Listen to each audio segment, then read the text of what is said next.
तोर मखमल सिल्कन लुगरा मोला मारत हवै ताना। तोर मखमल सिल्कन लुगरा मोला मारत हवै ताना। मारत हवै ताना, मारत हवै ताना, मारत हवै ताना, मारत हवै ताना।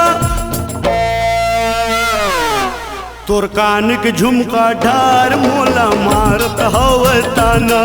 तोर मखमल सिल्कन लुगरा मोला मारत हवै ताना।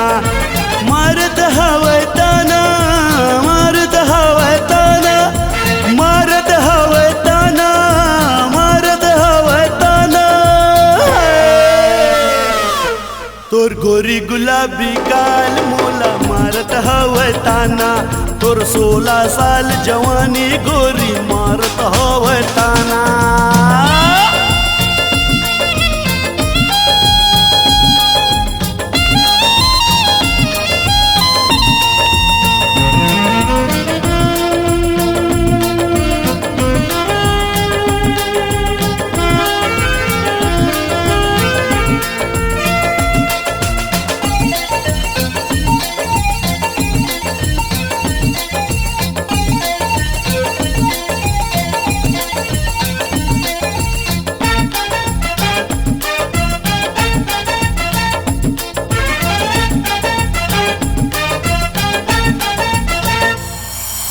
झांझर ऊपर लगे सितारा मलमल मलमल करते।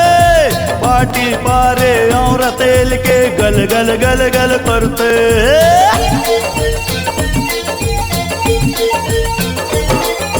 17-18 साल के लुगरा साड़ी माला लेते। हफ्ता हुआ माँ देर नहीं रे मांग मोती असले थे। मारत हवै करें, मारत हवै करें, मारत हवै करें, मारत हवै करें। I love you. तोर कान के झुमका ढार मोला मारत हवै करें। तोर कान के झुमका मार मोला मारत है करें।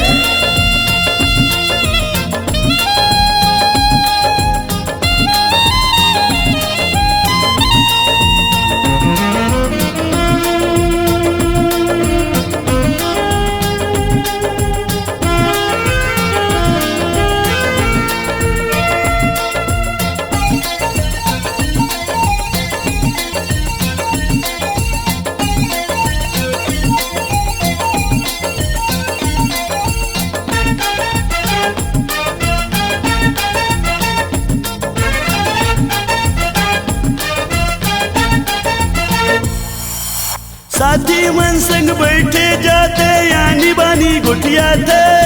पैजन ले हो साथी ले हो कई कई के बताते।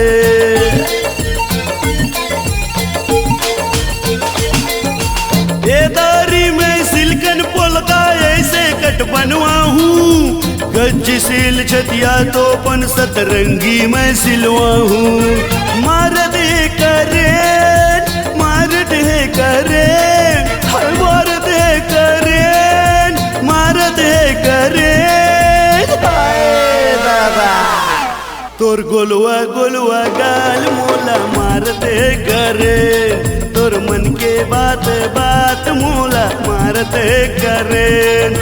मारत है करें, मारत है करें, मारत है करेंट रे, मारत है करेंट। तोर तन तन काया कमाल मोला मारत है करेंट। तोर तन तन काया कमाल मोला मारत है करेंट। तोर तन तन काया कमाल मोला मारत है करेंट। तोर तन तन काया कमाल मोला मारत है करेंट।